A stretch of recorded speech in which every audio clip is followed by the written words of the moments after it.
Hello there. In this video I'm going to give you the few key essentials that you need to know about in order to choose your first violin.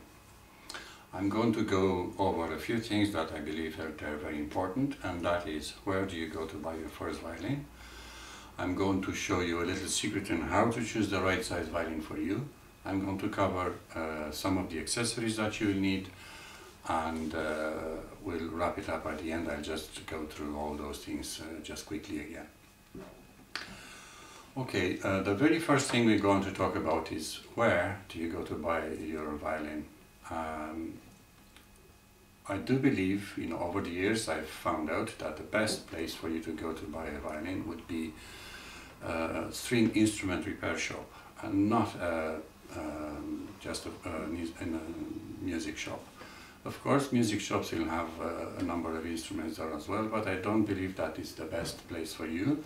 So if you do have one of those repair shops somewhere near you, I would strongly suggest that you go to one of those, and I'll also give you the reason why. The shop owner is probably a string player himself or herself. They'll know a lot about string instruments, they know how to fix them. They also will have a number of instruments for sale and they're for you. Also, I believe one other element that is very important, that is the quality of your instrument.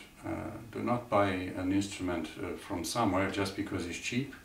If it isn't of the right standard, then I think you should not consider it. So the best place for you then is to go to one of those instrument repair shops, which will be your first port of call.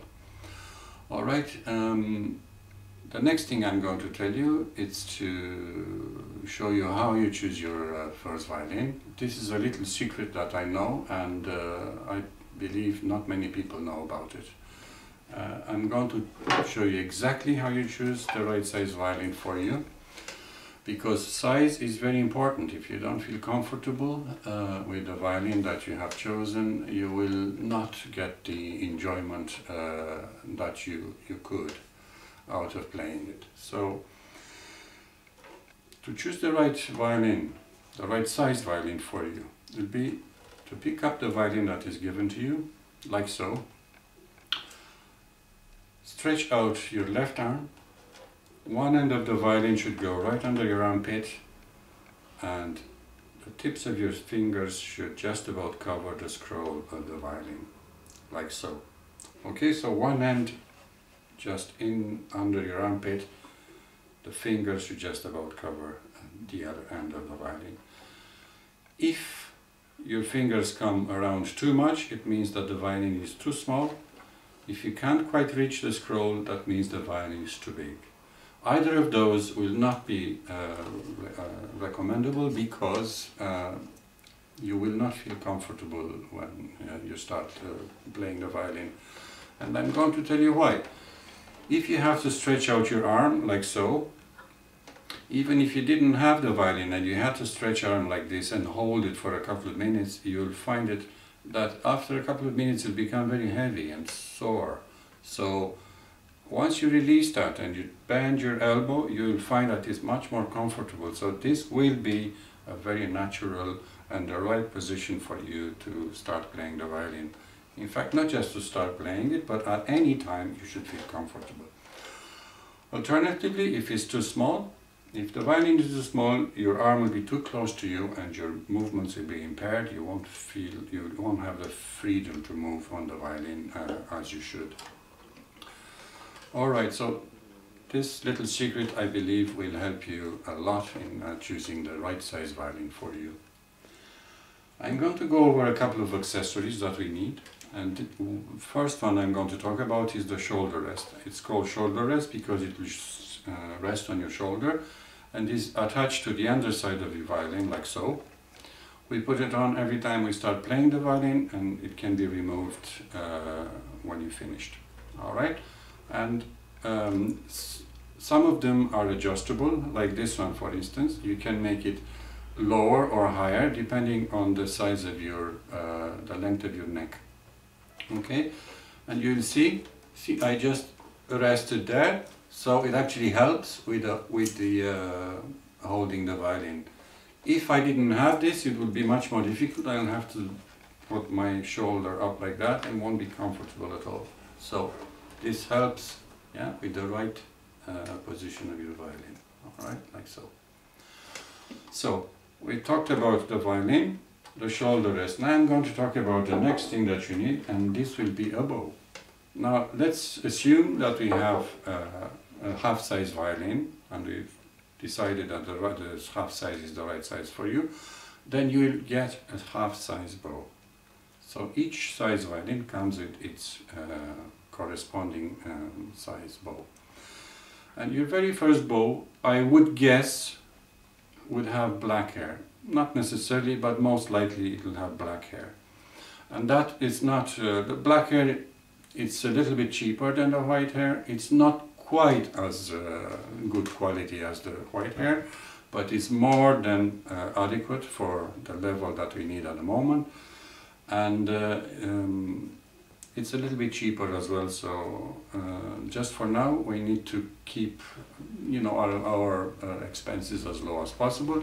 That doesn't mean that we need to buy cheap stuff just because it's cheap. No, it needs to be of reasonable quality. The next thing I'm going to talk about is this other little accessory, which is called rosin.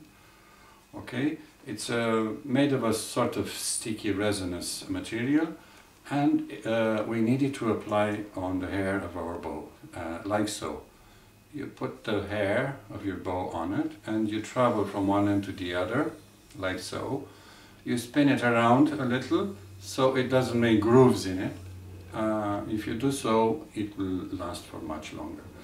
And after a few times that you've rubbed the bow on it, you will see that the hair of your bow will become whiter and whiter, depending how many times you've used it. So that means that the rosin is of reasonable quality. Please do not buy a cheap rosin just because it's cheap. It's not expensive anyway. It's only a few dollars or a few euros, depending where you live. So it will be a good small investment. All right. Now the last thing I'm going to talk to you about is a tuning device. I believe we do need one, particularly at this stage, when tuning will be perhaps a little bit of a challenge. So tuning device will be very helpful. And we have today a lot of different ones. Probably the best one for you will be an electronic one, which will actually help you to choose the right pitch note. Okay, there are those that are mechanical as well. They're more like a sort of mouth, single tube mouth organ. And there'll be one for each of the 4 strings of your violin. But I do believe that an electronic one will be best for you at this stage. Okay, that's about it. I'm going to just recap quickly all the things that I've mentioned. All the key essentials that we need for this stage of our learning. The very first thing I was talking about was where would you go to buy a string instrument, and that was a string instrument repair shop. The second thing I was talking about was this little secret that I know about choosing the right size violin. Then we talk about the few essential accessories that you need, and including rosin, the bow of course, and then the last thing we talked about was your tuning device. This is all you need for now. We will start very shortly violin lessons online, so check us out.